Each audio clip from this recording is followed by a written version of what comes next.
Welcome to the Social Regressive, everybody. Today we are using the Scout AR, which is now my second favorite rifle in my collection. I know that in a lot of ways it's very basic. It's a very simple rifle.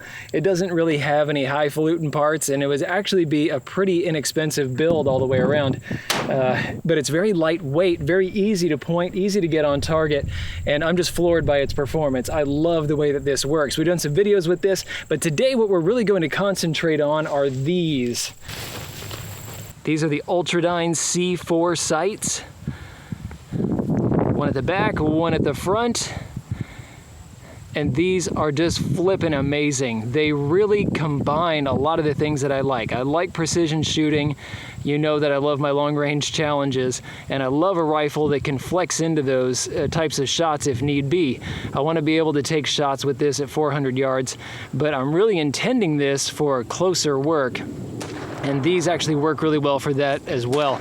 It kind of depends on how you set this up, and we'll talk about that here in a bit. At the back is a peep sight, a lot like what you're gonna get on a biathlon rifle or some other kind of precision 22. And up front, you kind of have the same thing going on. This is where things start to get really interesting.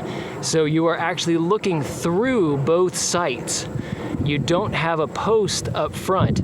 If you see your target, if everything is all just kind of centered up with those circles, including this circular front blade right here that protects the front sight. If you get all these circles lined up and you can see your target, then you're gonna hit it. Make sure that you stick around through this whole video because I'm going to be shooting these closer distances here for speed. I have a maximum range of 70 yards out to those steel plates, and then I have the clay pigeons about half that distance right through here. So we're looking like in the 30s, somewhere in there. This is gonna be a pretty high speed drill. We've done some really quick drills before in the past where we were testing these sights against even scopes like this one, my favorite, the Falcon S8i. This is my favorite AR scope right here. And also versus a 1X Bushnell TRS-25 to see which one would be quickest. And I was shocked to find out that really the iron sights were about a second behind even some of the fastest drills that we did. The iron sights here are quite quick. So we're gonna do some work here, but we're gonna do some precision work as well. A little while back I went out and I was shooting out to about 550 yards. And I want you to see how these perform in that situation as well.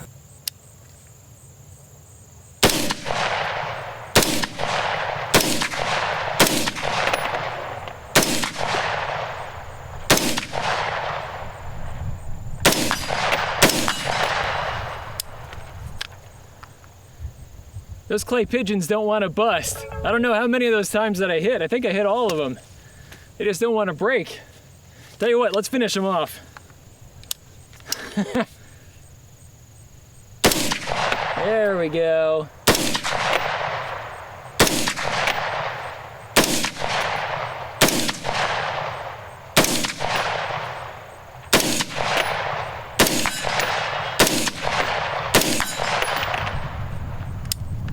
I'm gonna try a different load. These are my 75 grain boat tail hollow points that I've hand loaded. This one doesn't really like the 55s. At this range, it shouldn't make that big a difference, but I mean, it really doesn't like the 55s.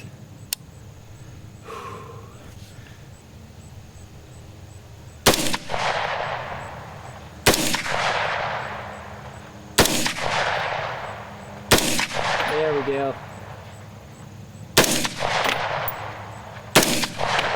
Nice.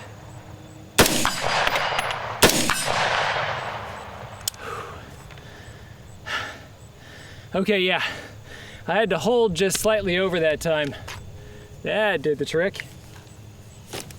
When it's time to zero these sights, leave the rear sight alone. Leave it all zeroed out. This is all configured back here so that you can adjust for your dope right here on the side. You can adjust up and down for your elevation.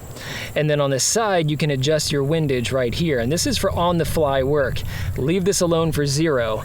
All of the work for zeroing is done up front, and I love this setup. All you have to do is set your sight up front here, and then you use the windage knob right here. This you can kind of do this by finger, but it's a little better if you do use a piece of brass or a screwdriver or something to turn this. This is a little bit on the small side.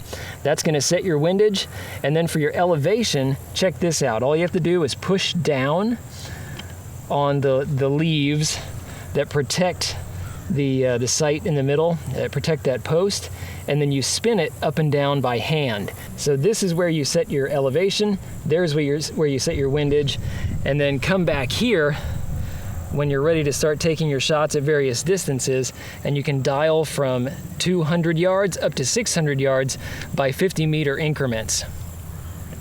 And then this will allow you to also adjust your windage. So make sure that you know exactly where this is so you can get it back into the right spot, but it should actually click back into place very neatly. We've seen what the C4 sights can do at some of these closer reaches, but let's see what we can do as we start to get a little further out there. These should be able to handle that since we do have this dial on this side that claims that we can get out to 600 yards. Let's go see if we can do it. Today I'll be testing out the Ultradyne C4 sights. These are adjustable for elevation, so I'm able to go from 200 by 50-degree increments, and I can just scale this up. It's on a cam all the way up to 600 yards, and we just happen to have a 600-yard range right here. So at 200 yards, I've got steel chickens. Then at 200 meters, I have steel chickens. Pigs are at 300 meters. The vultures are at 400 yards, and then rams at 500 meters. And somebody painted them, some ill-thinking person painted them olive drab, so I'm gonna have a really hard time actually seeing those targets, but I'll do what I can. See if we can knock some of these down. I just want to put one round on each target just to prove that these actually can compensate for the bullet drop. Let's see how it goes.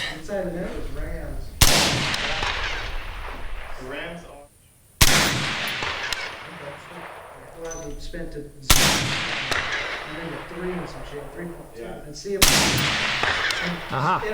I was coming in too low. Okay. It's 200 meters, not yards, so I guess I was dropping just enough to miss them. Now let's step it back to the piggies. Okay, lay down. You can grab a chair. Take this. Now let me see those rounds that you got.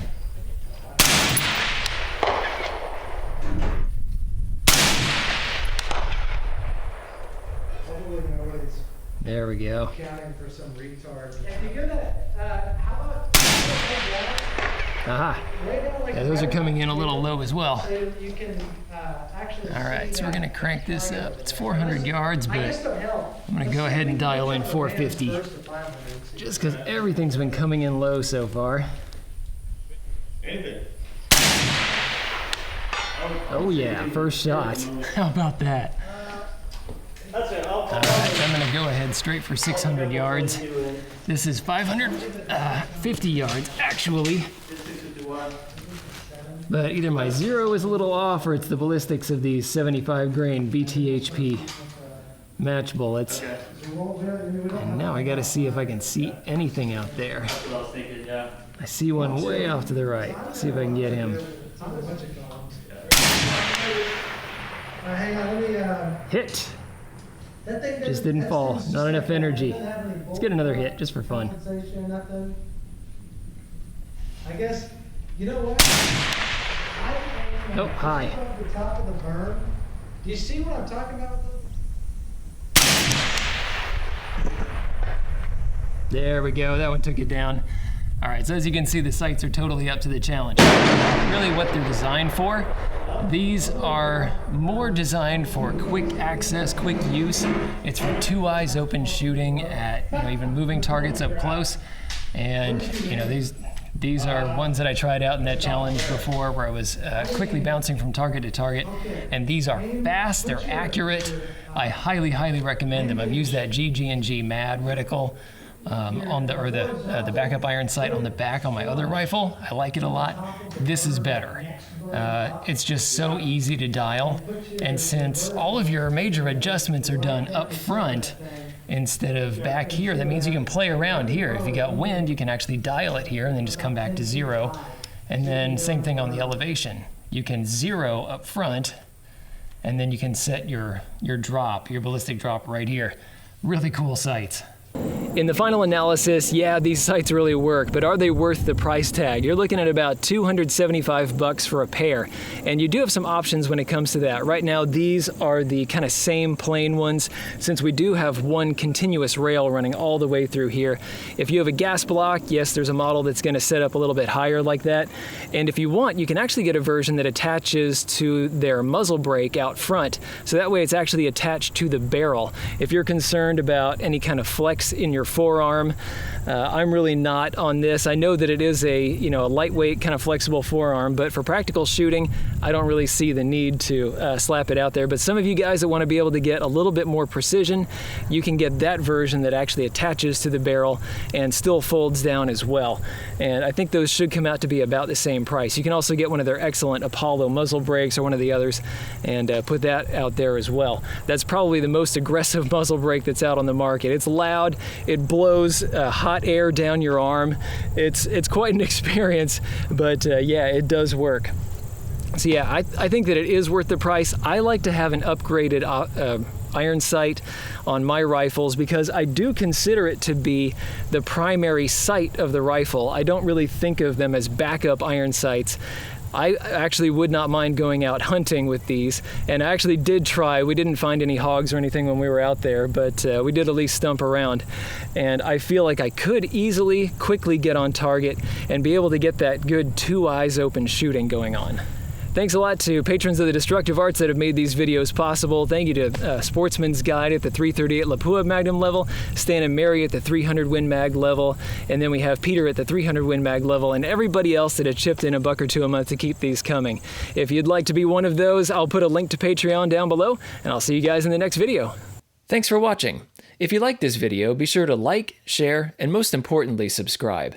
Even if you didn't like this particular content, go ahead and subscribe. There's probably something coming that's more up your alley. Check out this playlist right here. This is going to have videos in a similar vein to what you just watched. These two videos we cherry-picked for you. And finally, The Social Regressive is on Patreon. So you can become a patron of the Destructive Arts and earn some goodies while helping us to provide high-quality videos just by kicking us a few bucks a month. Thanks a bunch for your patronage.